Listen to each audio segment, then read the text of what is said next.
Всем привет! Просили сделать топ трескунов этого года. Все знают, какой был дождливый год. Дожди буквально заливали, особенно в августе. Ягоды трескались. И какие ягоды меньше всего выдержали такой коллапс. Не будем тянуть кота за рога, как говорят у нас в Чернобыле. Погнали! Я не буду разделять по позициям. Там, первое, второе место, на самом деле очень трудно это сделать. Поэтому я просто укажу, какие сорта в этом году не выдержали. Причем большинство из них обычные годы вели себя в принципе неплохо. На что стоит обратить внимание, если будете выбирать себе какие-то сорта. Что могут они все-таки трещать.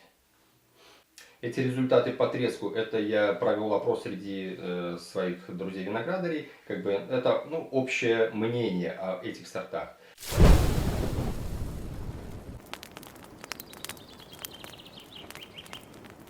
Дубовский розовый.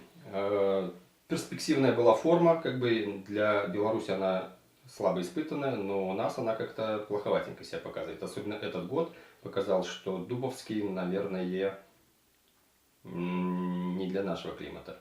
Мало того, что он плоховато все-таки созревает, требует напряженности тепла, не хватает ему. И в этом году его просто порвало в хлам. Но я никогда не видел, чтобы до такой степени могло рвать ягоду. Вот Дубовский у нас в этом плане просто лидер. Его так вывернуло наизнанку, что просто капец. Поэтому садить его или не садить, тут просто призадумайтесь, имейте в виду, что есть у него такой грешок. Кадрянка. Кадрянку тоже порвала у всех. Она, в принципе, у меня кадрянка была, я ее уже выкорчевал, но в этом году она еще плодоносила. И, в принципе, треск был, треск почти на всех ягодах. Он не сильный, но он был именно продольно ягоде. И мало того, в этих продоленных почти везде еще появлялась сразу же гниль. Поэтому по этому году кадрянка себя ужасно повела. Поэтому то, что я от нее избавился, у меня были свои причины, но это подлило, скажем так, масло в огонь, чтобы от него избавиться. Каталония. Каталония, у нас проблема с созреванием ягод, потому что она хоть считается ультраранняя, но так как было холодное лето, она плохо созревала ягода, очень опоздала. Поэтому по Каталонии задержка была конкретная и попала под дожди. И у плодоножки у нее ягода тоже треснула. Не критично, но именно у плодоножки вот эти трещинки, оно спровоцировало осыпание ягод у многих. У меня были минимальные такие трещинки, в принципе терпимые. Оно еще повисело недели, наверное, 2 после того, как микротрещинки эти появились. Более-менее у многих вообще ужасно порвало и ужасно осыпалось. Поэтому по Каталонии, тоже под вопросом на сегодняшний день. Подарок не святая. Он, в принципе, у меня попал в топ.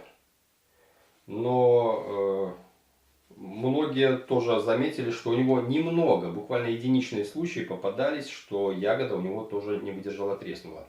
Но в пределах разумного. Большого резкого треска, скажем, как у Дубовского розового, конечно, такого точно не было. Но трещинки появились даже у него. Агат Донской, он считается самым таким мега устойчивым для северов, но в этом году у кого он еще остался, многие уже от него избавлялись, потому что он такой простенький достаточно. И в этом году его порвало и довольно сильно. Поэтому тут тоже бабка надвое, стоит ли вообще его держать, насколько он устойчив. Ну и по вкусу тоже решайте сами. Если нет вкуса, если слабо устойчив при таком климате, то в принципе тут тоже есть о чем задуматься. Красотка, она у нас растет неплохо, но никто с ней по сути, единицы, кто справляется с треском. Красотка вкусная, красивая, но у нее с треском всегда засада. Поэтому если все-таки хотите садить красотку, надо 100 раз подумать, готовы ли вы бороться с треском. Готовы ли вы именно ради нее отдельно танцы с бубнами устраивать вокруг этого сорта. Низина. Низина довольно поздний сорт для Беларуси. Мало того, что он не набирает сахар, он еще и сильно трещит. У меня есть видео на канале, можете посмотреть. и низину очень сильно порвало, и она очень сильно гниет. Поэтому, во-первых, не набирает сахар, гниет. Но я считаю, вот тут однозначно, я считаю, с низиной даже не стоит даже и пытаться бодаться. Это бесполезно. Самый трескучий по этом году, он мало у кого есть, но те, у кого очень много сортов винограда, и среди них есть карнавал. Вот это я на выставке общался с людьми, у кого есть карнавал, среди всех он трещал больше всех. Вот карнавал, я считаю, наверное, дубовский розовый. Вот на этот год они себя просто показали, ну, капец как плохо. Поэтому остальные, значит, я не буду уже долго тянуть. Это я заострил внимание на тех сортах, которые хотел более-менее подробно поговорить.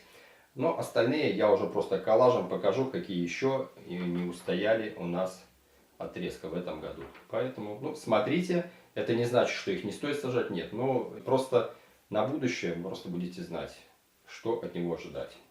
И 100 раз подумайте, готовы вы идти на такие жертвы, чтобы ему уделять больше внимания или нет. Поэтому смотрим. Все. Всем удачи. Пока.